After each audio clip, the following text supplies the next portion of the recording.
يا عالم، هذه الرسالة من تحت النار، والله من تحت النار. يا عالم، وصلوا صوتنا للعالم، وصلوا صوتنا للعالم، وصلوا لهم انه احنا اطفالنا قاعدة بتموت ونسائنا بتموت.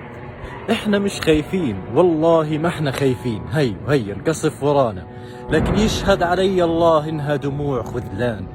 يا أمة يا أمة، يا الله يا الله. يا عالم، يا عالم، وصلوا صوتنا للعالم.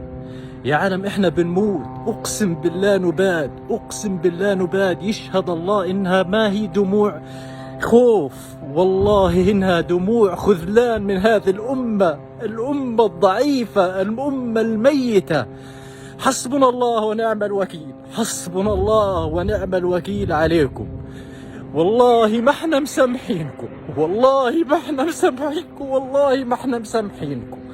حسبنا الله ونعم الوكيل، حسبنا الله ونعم الوكيل.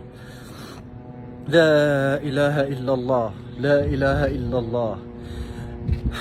احنا في مخيم الشاطئ، لربما تكون آخر رسائل، لربما تكون آخر إشي تسمعوه مني.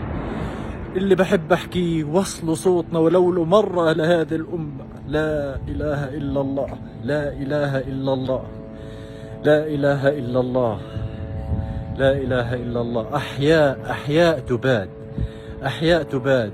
ليل نهار هذا حالنا، ليل نهار هذا حالنا. عائلات بأكملها تحت الإنقاذ، أطفال، رجال، نساء، كل ما تتخيل كله تحت الخطر. ما في منطقة آمنة في غزة. اللي بيحكي لك غير هذا الكلام بيكون بيصبر فيك وبيكذب عليك. أما إحنا بحالنا في غزة هو هذا اللي أنتوا قاعدين بتسمعوه وبتشوفوه.